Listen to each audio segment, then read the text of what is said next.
প্রিয় দর্শক, আপনারা দেখতে পাচ্ছেন একটি ছেলে দুধের বালতি নিয়ে বসে আছে। কেন বসে আছে জানেন? সে যে জয়া 9 একটা অ্যাপসে জোয়া খেলে প্রায় 1 বছরে 8 লক্ষ টাকার মতো নষ্ট করেছে। তার 4টা পিক আপ ছিল, 2টা বিক্রি করে দিয়েছে। তার আর্থিক অবস্থা এখন এমন অবস্থা হয়েছে যে চলতেও পারে না, মানে অবস্থা খুবই খারাপ। তাই এখন সে বলছে যে আমি আর কখনো কোনো দিন জোয়া আর খেলবো না।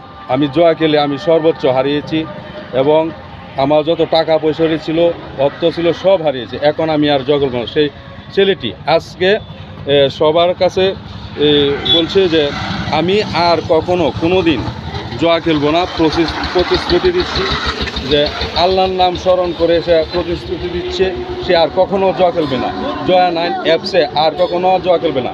এখন আমি কথা বলবো সেই ছেলেটির সাথে। আচ্ছা, তোমার নামটা জানি কি?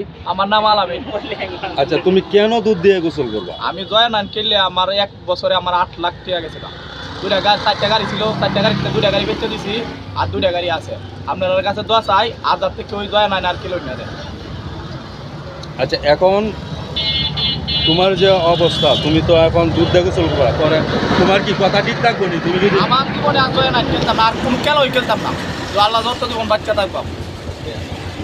প্রিয় দর্শক ও ভাই বন্ধুগণ, আমি মনে করি যাদের ফ্যামিলিতে মা বাবা আছে, ছেলেরা এই জয়া 9 এই জোয়া খেলে তাদেরকে সাবধান করে দিবেন যাতে আর কখনো কোনো দিন এই জোয়া খেলার মধ্যে যাতে আসক্ত না হয়।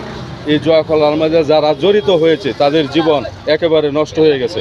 তো এখন আমরা এই দেখাবো সেই ছেলেটি দুধ দিয়ে গোসল করবে, সে আর কখনো জোয়া খেলবে না। হ্যাঁ, এই আপনি হ্যাঁ, এখন আপনারা দেখতে পাচ্ছেন তাকে। এই বিষয়টি হলো কটিয়াদি, কিশোরগঞ্জের কটিয়াদির বাস স্ট্যান্ড। এই ছেলেটির নাম হচ্ছে আলামিন, পিক আপ ড্রাইভার এবং 4টি পিক আপের মালিক ছিল তার। 4টি পিক আপ, এর মধ্যে 2টা পিক আপ বিক্রি করে সে জোয়া খেলে ফেলেছে। এই তো কটিয়াদির বাস স্ট্যান্ড।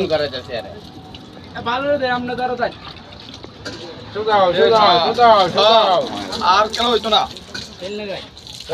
আপনারা দেখতে পাচ্ছেন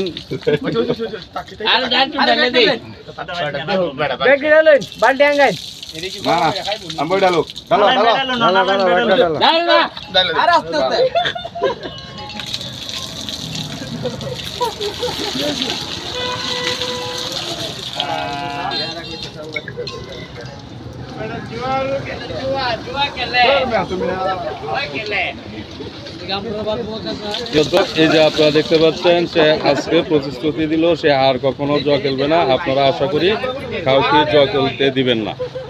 আজকের মতো এখানেই বিদায়।